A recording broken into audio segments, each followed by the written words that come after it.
Hold on. It'd be. There we go.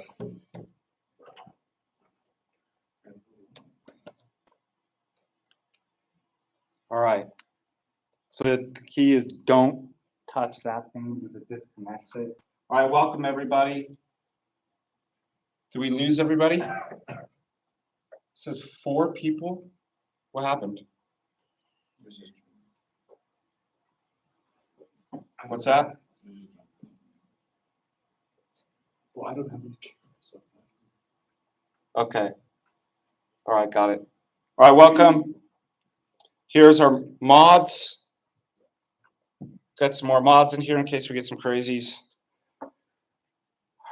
Okay, let's go over.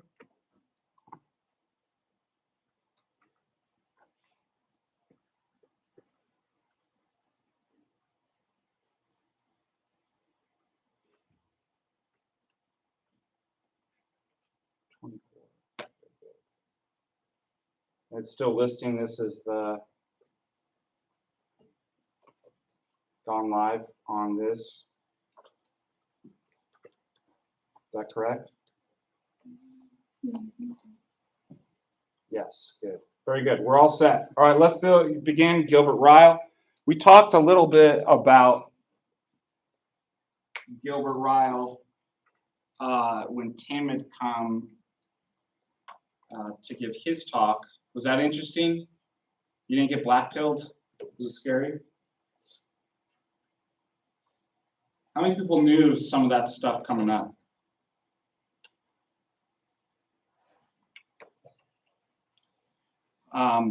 Okay, so the previous week we did Descartes, correct? And this is something known as substance dualism. We've talked about substance is a real thing. Well, how many categorically types of real things are in the world? Well, clearly there's bodies, material bodies. That's typically what we mean. This stuff here, you have a material body as well. And we have minds. And minds seem to be different than bodies. Remember what Descartes left us with? He left us with substance dualism. That there's 2 types of substances that exist in the world: immaterial minds, souls, and bodies. That's substance dualism.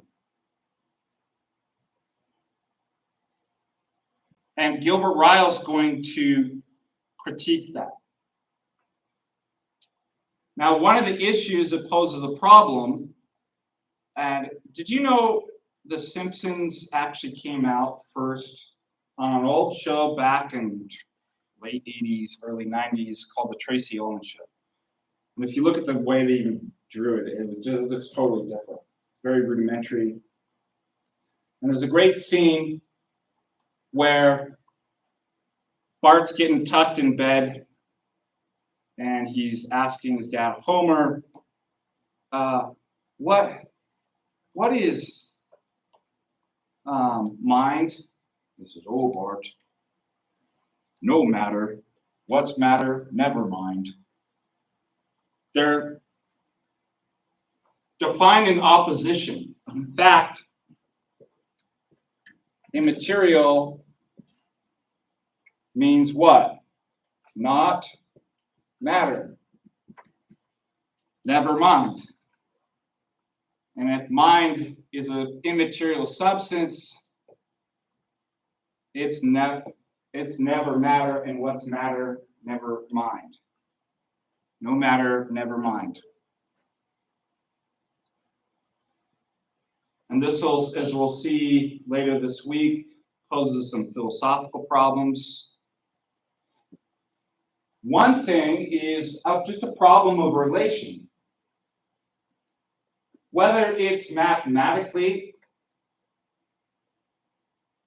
logically, or material, or in terms of causality, if I have 2 different things, A and B, I can only relate them. Obviously, A is not equal to B. They're different. And if they're entirely different, how do I relate them in speech, mathematically, logically? All right. Roll Steaks donates 25 bucks. Thank you for this, Father Deacon. Thank you. Looks like we're going out for pizza. Huh? Keep those super chats coming in. And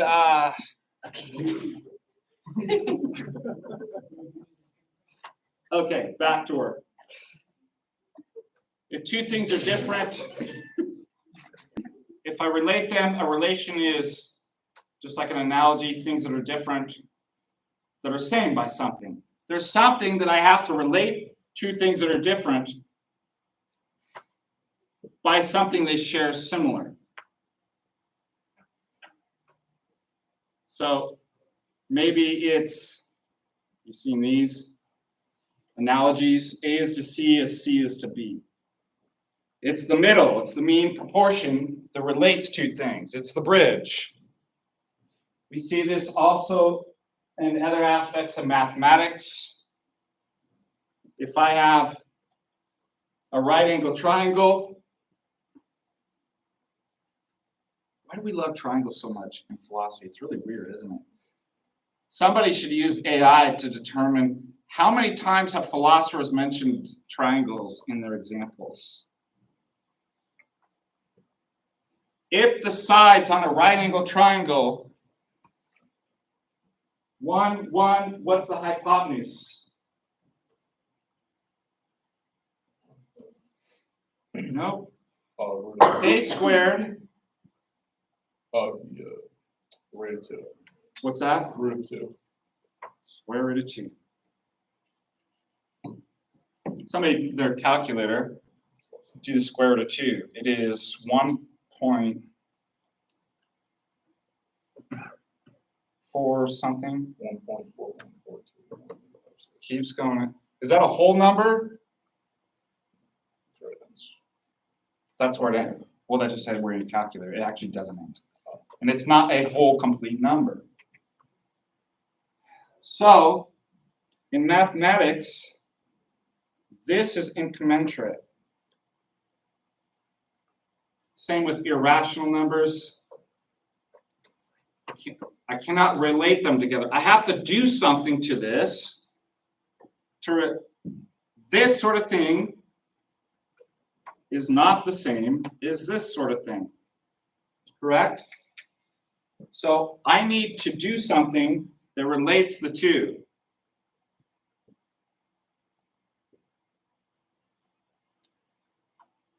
Square. What happens when you square a square root?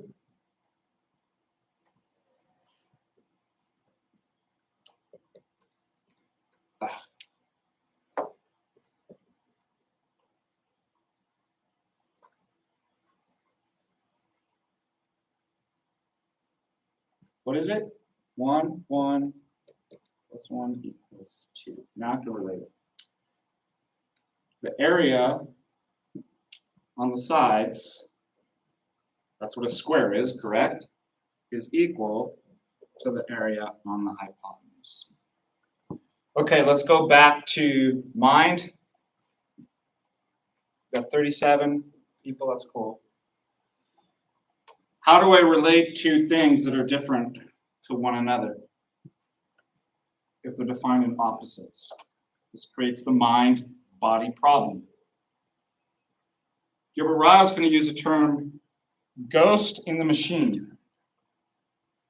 Now, what do you picture when you hear those words, ghost in the machine?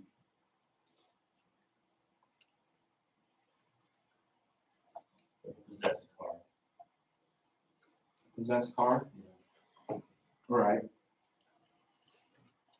Self-driving car. What is a ghost like? Is it made of matter? It's immaterial. What is a machine? It's made out of matter. So the analogy is Descartes' substance dualism leaves us with a ghost in a machine, our physical body. Now, we've all seen movies where there's ghosts, right? What do? They can't grab anything. They walk through. They can't relate to the physical world. Now, it's never always kind of thought out because I've always wondered, like, well, why don't they fall through the... Maybe because there's no gravity. There's no way for them to relate physically.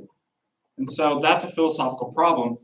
How does your mind that's immaterial connect to your machine, your physical body, to tell it to pick up a glass of water and take a drink?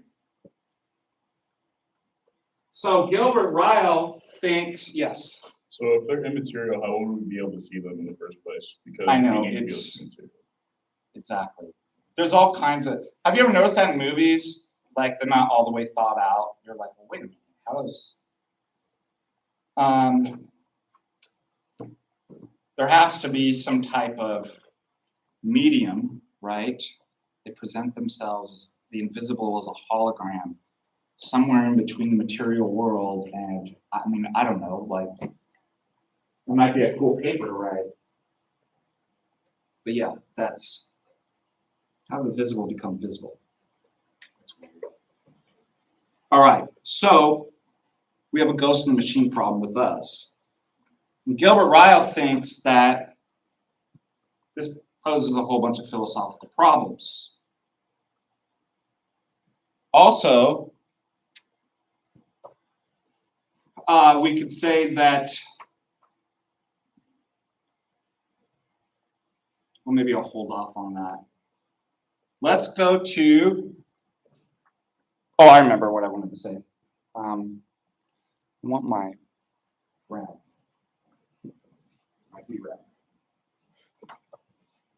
So far, so good on this. Everybody in the chat, do you follow?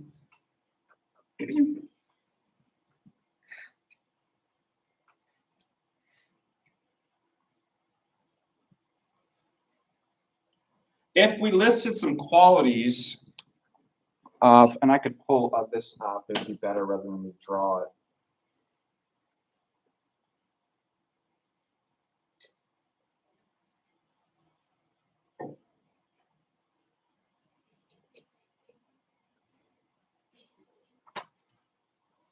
And then we could share this on the screen.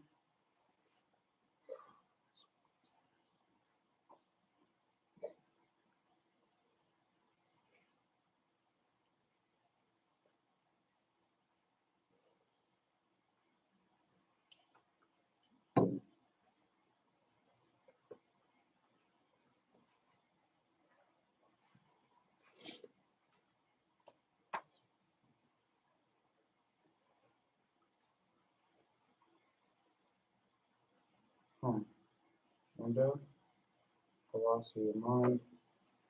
Sure.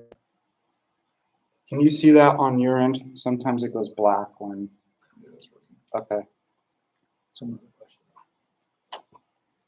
Well, then just have to wait.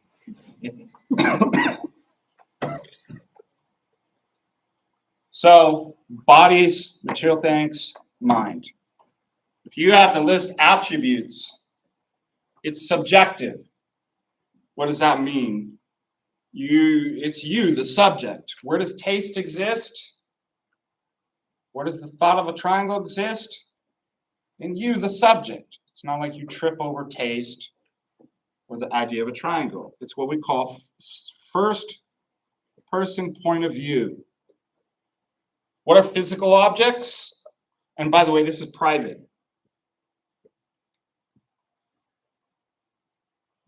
Taste inside of you is not a public affair. The way you taste something belongs to you, the subject. It's subjective, it's private, it's first person. Your thoughts and all cognitive states are like that. What about physical objects? Public. They're publicly accessible. Remember in the beginning lectures, we talked about what objective is. That's what it means to be an object. It's not a subject. It's out there. It's third person point of view. Qualitative. Your thoughts have a sort of kind of intensity. Physical things are usually quantitative. You measure it, they weigh things, they have a certain amount of electrons, etc. Intentional. That means when you have the thought about Paris, it's directed at something, correct? It's about something. The rock's not about anything. It's just the rock. That's what intentional means. Thoughts, the mental, are about something. They're directed at something. Physical objects are not. Physical objects are spatially located and extended through space. Thoughts are not. How much does your thought weigh? Where is it? You're thinking of a triangle. You might have certain regions in your brain activated when you're thinking, but the thought's not located anywhere. So do you notice you have, and obviously physical things are explained causally by microphysics. Also, it's a principle of science that the system, the physical system's causally closed. That's like Occam's razor. Everything within physics causally can be explained. So if you start adding additional causes, that's superfluous. That's a violation of Occam's razor. So a principle in science then becomes the physical system's causally closed. Only physical things act on physical things. Things outside the physical system don't. Mind is the opposite. See these opposite categories? Not explainable by physical processes, incapable of acting causally on the physical without violating. So we have a mind-body problem. What was the question? Saeed?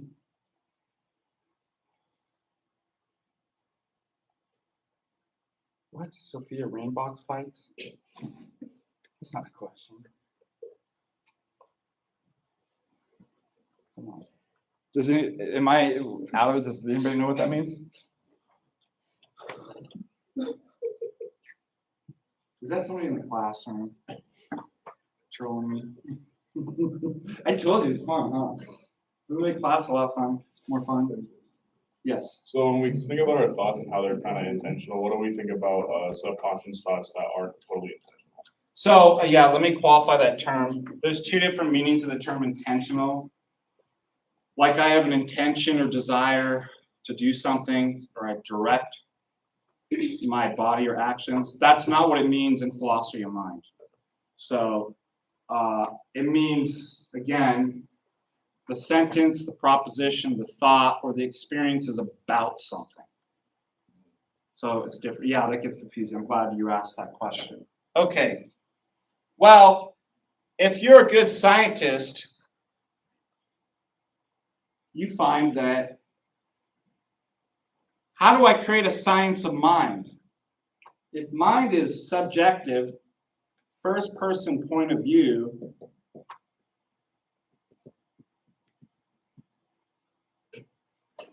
and science is third person, objective,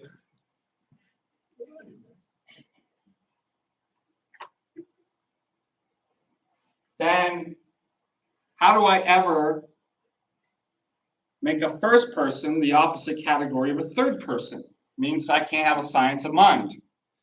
Now we have some examples in science in which, as John Searle, you'll see here, I brought John Searle's book, Mind. What is mind? It is an apple in your face, right there, see? 500 years ago,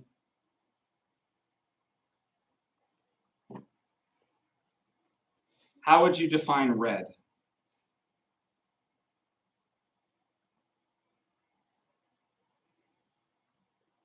Yes. Fire? Well, in a certain sense, yes. You point at something that's red. In philosophy, this is called ostensible definitions. Not great, because I don't know, maybe I'm seeing blue when we get to a red light, or and we just use the same term. It's not great for science. It's completely first-person subjective point of view. Science, as John Searle says, then makes this wonderful thing of a reduction and carves off what red really is not the experience, but something physical. It's now 600, somewhere around 600 nanometer wavelength.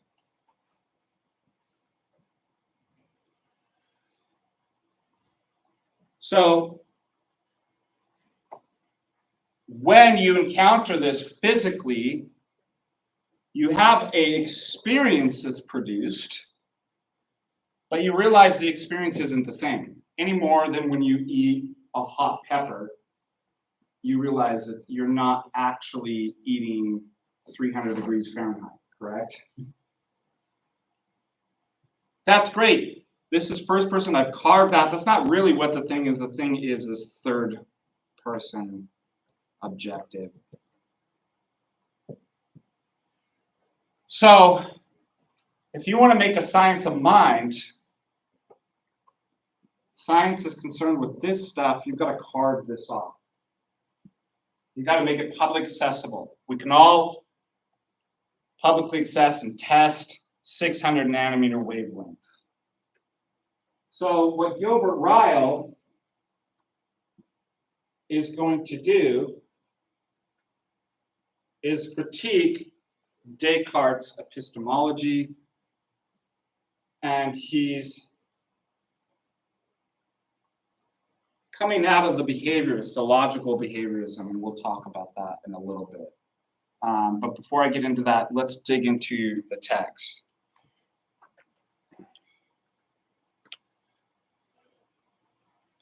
Concerned propositions in the mind be veridical if they aren't empirically backed. Isn't that just the age-old question of there's a philosophical group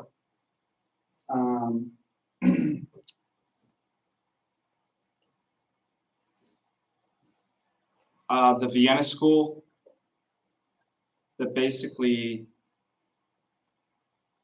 came up with this idea and redefined truth as veridical, which comes from the Latin word veritas, truth. They said the only true and meaningful propositions are those that can be empirically verified. And it was a whole project that overtook the philosophical world until somebody asked the question, can that be empirically verified? That truth can only be empirically verified? No, and so the project collapsed. So, yeah, good question. All right, let's move to talk about what is the official doctrine that Gilbert Ryle talks about. Anybody remember?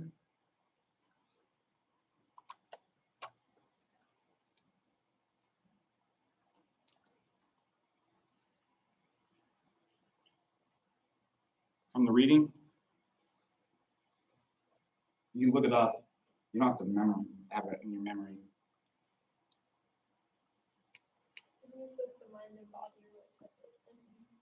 Yes, I have a mind and I have a body. And they're separate. It's exactly what we laid out here. Very good. Very good. That's the official doctrine. Most people believe it. Whether he says the common folk, most people would say that, yeah, you went the man on the street and asked, do you have a mind and a body? Yes. Religious people, yes. So he calls that the official doctrine.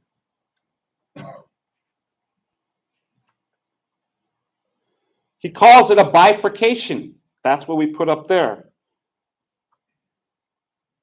He talks about one's inner and one's outer. Isn't that exactly what we said? So what's a bifurcation?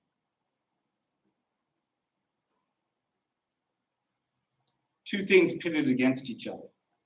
So if you ask people to kind of spell what they thought mind was and what physical bodies are, you would get those list of properties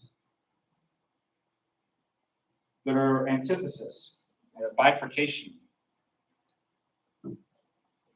Okay, so far so good?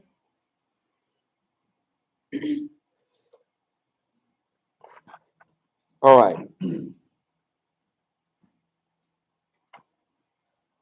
What's he say about Freud? You'd ask a question about subconscious.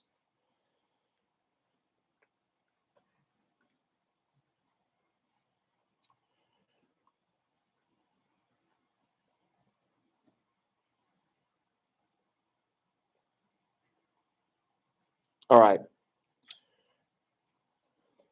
Any questions about the official doctrine? We've laid it out what it is.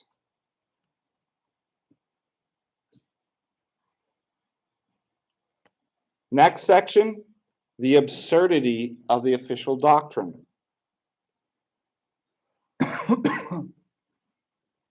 What does he say is absurd about it? What's the mistake? It's a category mistake. Has anybody heard of category mistakes?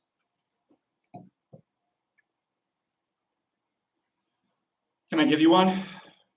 How fast does blue smell running on Monday?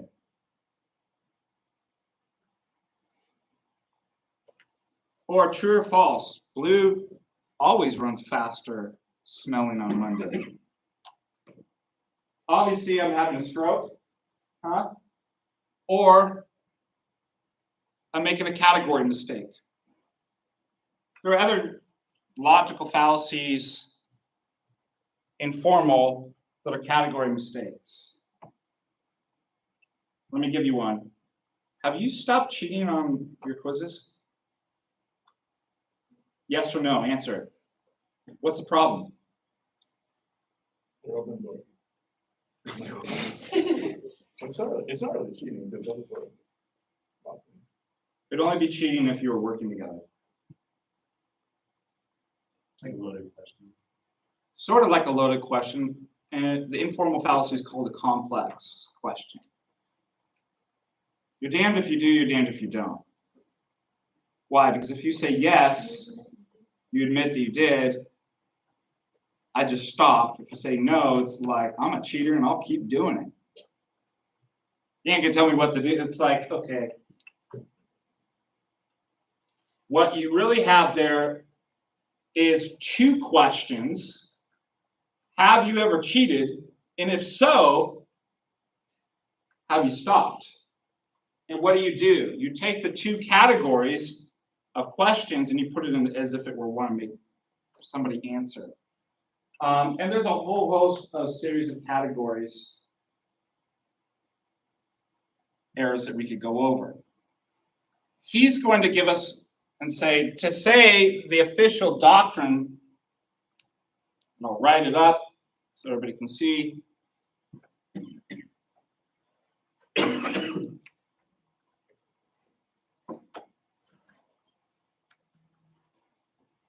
The official doctrine is I have a mind and a body. Well, what's the category? Seems okay with me. Anybody remember? If you have a body, you should have a mind if you're alive, essentially. It kind of comes into a sense. What do we think? Is that a mistake to think that? But what's the mistake then? That we can know they're separate. No. Keep going.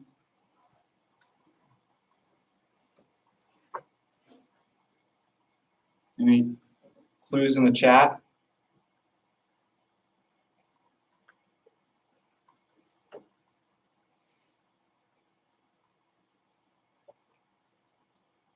Remember, the whole problem is to think that they're separate. Okay, so he's going to explain this, but they are different. So there's a couple different views,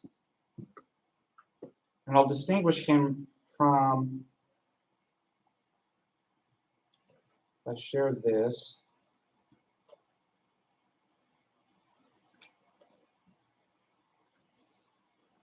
Can you see it? Or does it go blank? Is it blank? Yeah.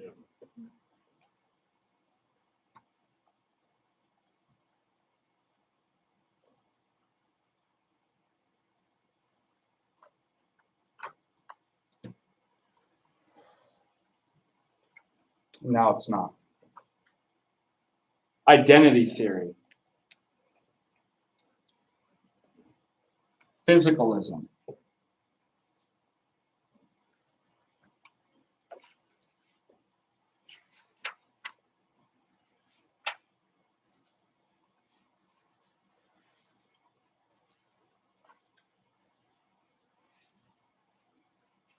Where is it?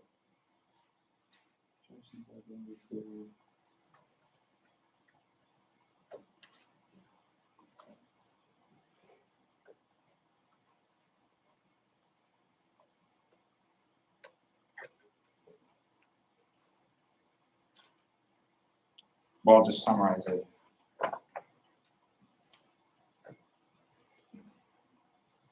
One is just to say, mind is the body. It is the brain. There's an identity.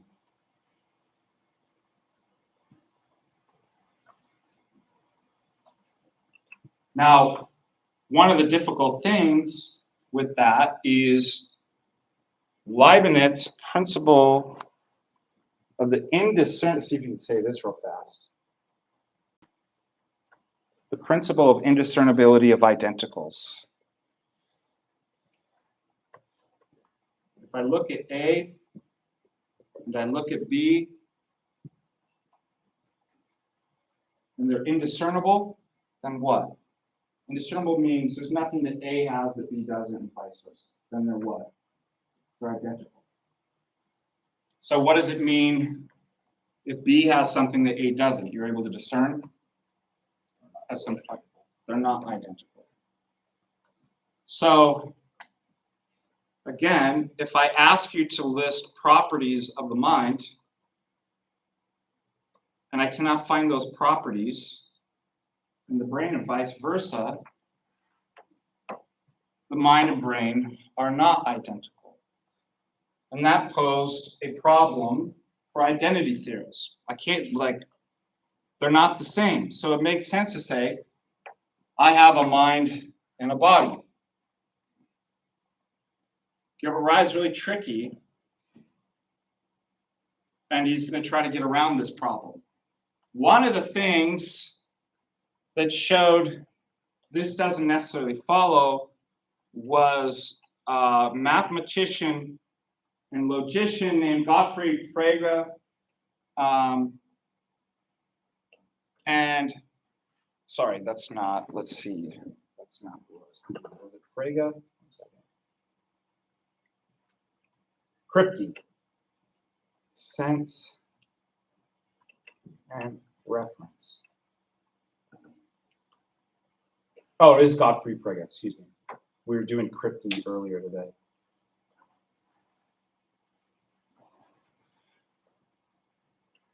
Anybody take astronomy?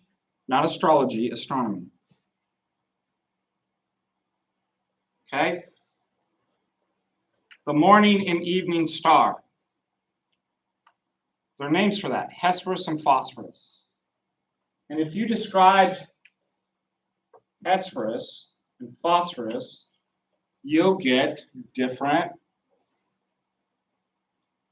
attributes, properties, different locations, luminosity, size. Obviously, Hesperus is not phosphorus. The morning star is not the evening star. Now, what's the problem? Does anybody know what the morning and the evening star is?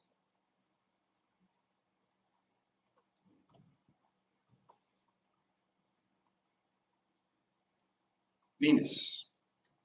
It's the same thing. It's the same referent. The morning star is. And Frege talks, well, there's a different sense. The way that you signify in terms of semantics can have a different sense even though it has the same referent. It's the same thing. So the two things are identical. So maybe I can't use that. And that gave hope to physicalists that, look, maybe there's a different sense. And you're going to pick up on this with Gilbert Ryle. If you're an identity theorist, you're going to say, they're not separate, they're the same. They're just different descriptions. There's a different sense, linguistic sense to that.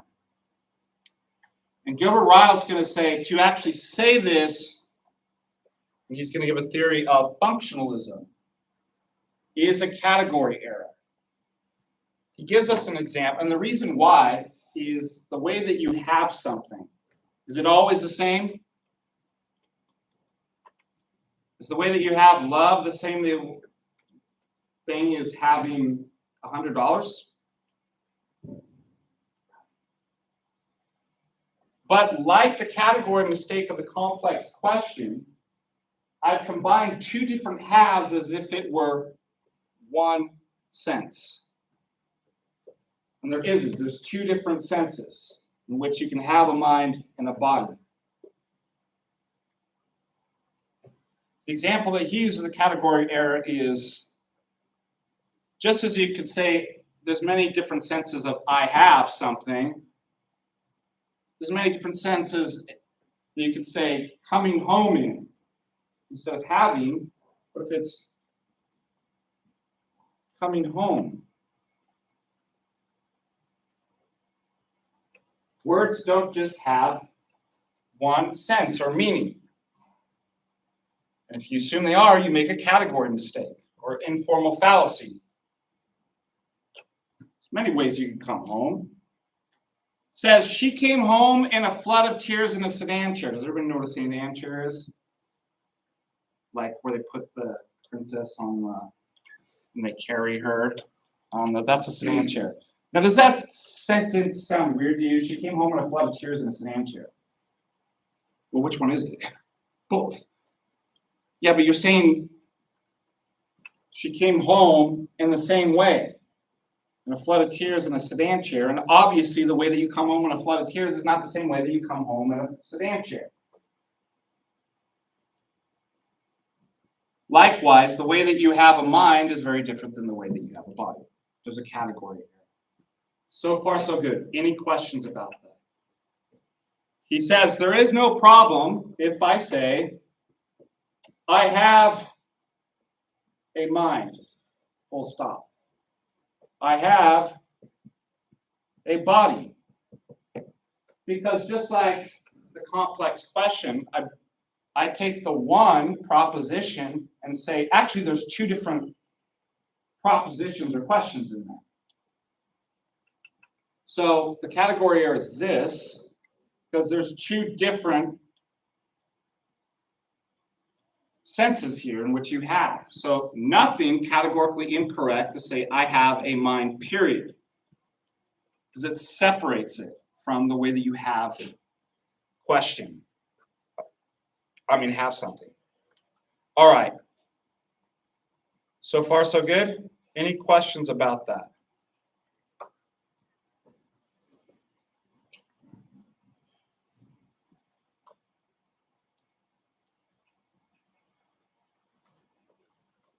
Let's go over the other category mistakes.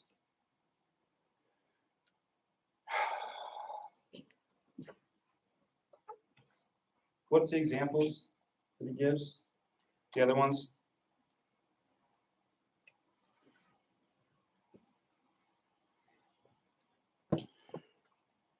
The illustrations. The university. Let's go over that one. That one's fun.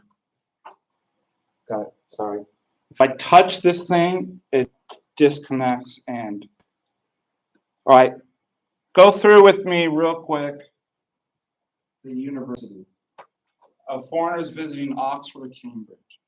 Now, you know, Oxford and Cambridge has multiple colleges. So somebody says, oh, I want to see the University of Oxford. And you show them. Balliol College, All Saints, right? The library, the administration offices. And what do they say? You're done with the tour. There's the university. And the person says, oh, I saw Balliol College, I saw the library, the admin offices, but I didn't see the university. And you say, but that is the university. They're asking an incorrect question. So the analogy is, well, the mind is the body, the brain. And you say, well, I'd love to see the mind. Okay, let's take a tour. Here's the frontal lobe, cortex, cerebral cortex. You go through all the different regions. And somebody says, yeah, but where's the mind? What's the problem? But that is the mind. That you look for something or see something is the same, is different. The way that you come home is not always the same.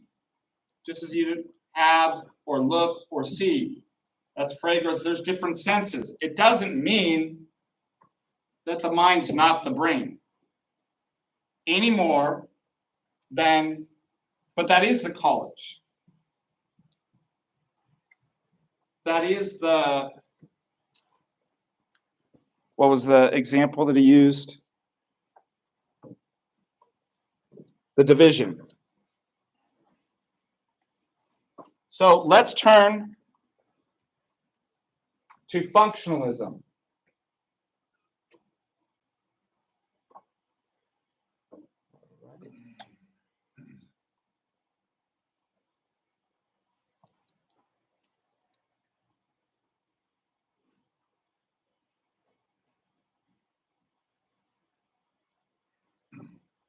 I'm going to put this up here because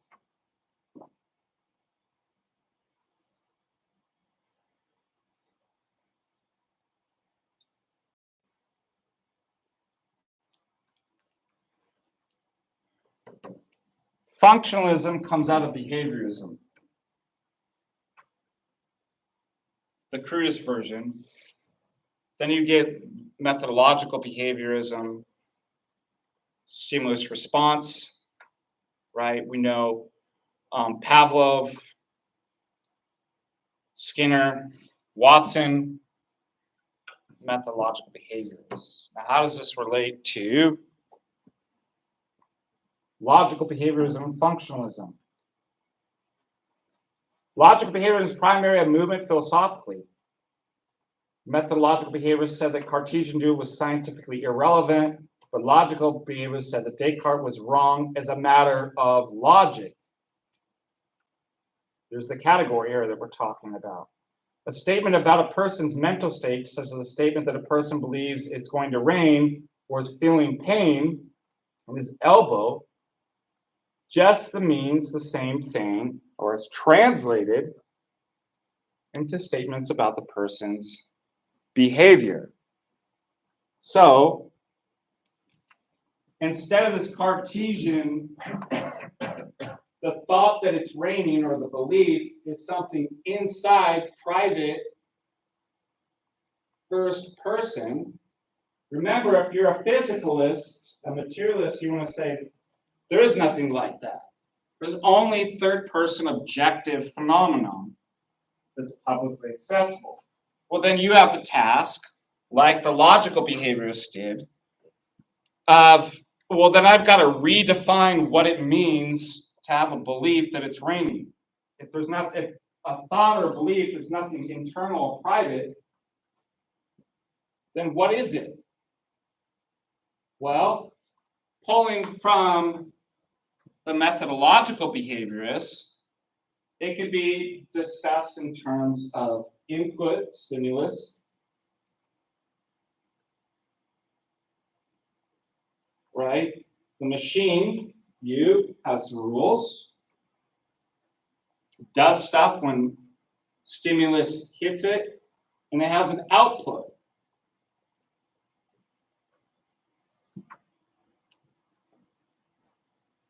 All it means for Jones to believe it's going to rain means, as retrans as follows: if the windows in Jones' house are open, he will close them.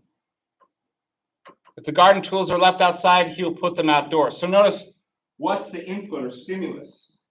The rain, something physical. Your behavior is just rule governed. You can look at that, you can look at the brain and see what somebody's going to do. The disposition or the actual behavior action is simply that. That's all it is to have a mental state. And they call it logical behaviorism because they can put it if P, then Q. If the input, then Q, the output. Now, there's nothing mysterious or private about, we've redefined. And this is going to lead to functionalism.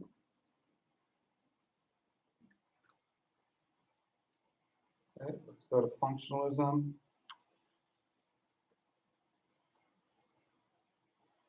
Somewhere in here.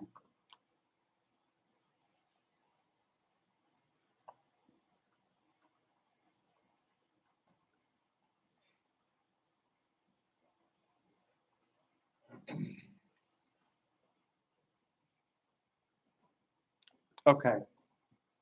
So it's how, according to Gilbert Ryle, we're looking at the way that you have a brain is different than the way that you have a mind.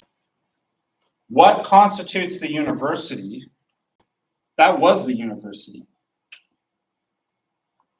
Right? Mistake, the category of mistake is to think that the university was just one object among many. And that's why if you look at the brain and all the parts, that is the mind. The mistake is to think that mind is somewhere to be found as if like a part like the frontal cortex and I can't find it, therefore brain's not mine.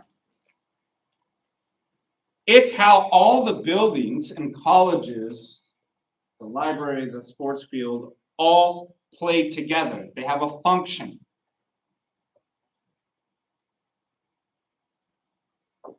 It's less important, just like with the division.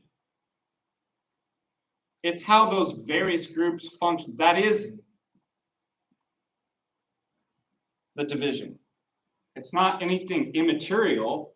It's just how all those parts function together as a whole, according to what? Rules. And it'd be a similar mistake to say that we're out watching the football game looking for team spirit, and one of you are like, I've never seen it. I've seen player, give a number, so-and-so, but where's team spirit? I keep hearing about. It's how all of the parts play together.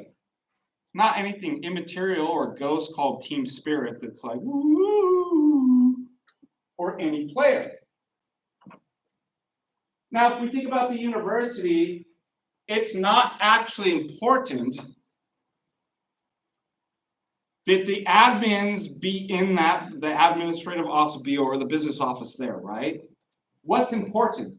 The function or rules that they play in terms of logic and language and functions, etc. We could use the analogy of chess. You have a rook, a knight, a king, a queen. What are they? They're not so much the physical shape as what? The roles that they're assigned.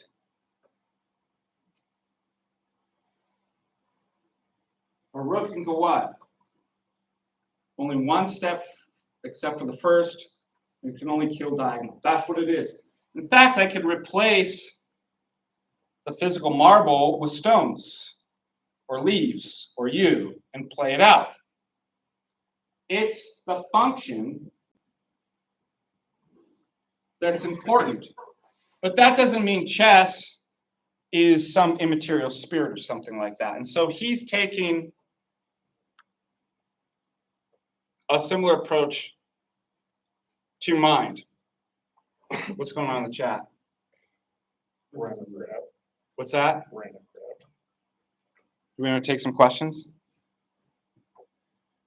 Okay. Astrology 101.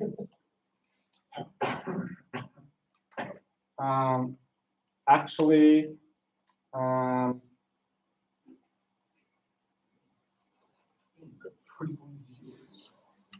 we had up to 60, right? 61.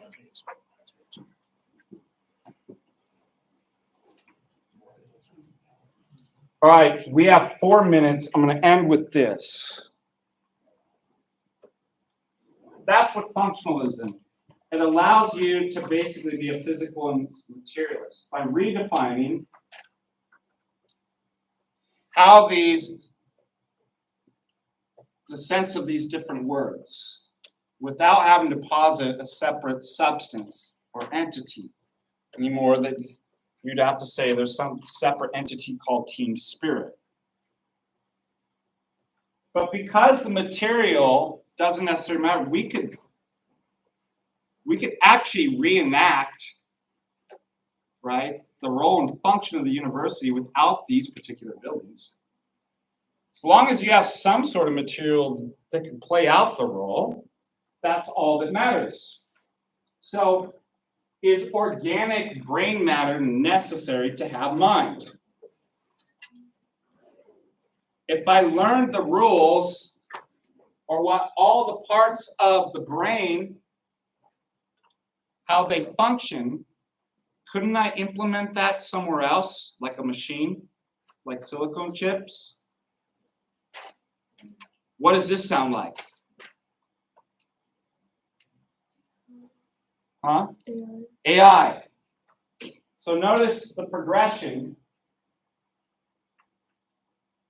Behaviorism leads to methodological behaviorism, leads to logical behaviorism, which is to functionalism, which will lead to black box functionalism, which leads to weak and strong AI. Yes. So what do you think about things that are alive but don't technically have mind to us compared to our mind, like plants? Well, what do you mean? What I think about it? They're alive. What would you refer to their mind at being? I don't think they have a mind. I don't think plants have a mind. What's it say? Oh, abject fool, $20. Thank you so much. We're up to what? $45 now. This Sam. Okay. Whatever, dude. Gambling's not holy. Unless you're gambling with your life, son. All right.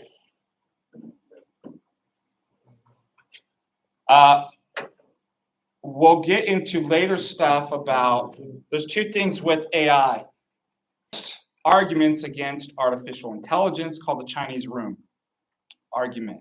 And so that's why it's important that we started with Gilbert Ryle so that we know where we're going in the rest of the philosophy of mind. And then when we read John Searle, Minds, Brains, and Machines, and he presents the argument, we know what he's talking about. He's responding to functionalism and identity theories. Those are failed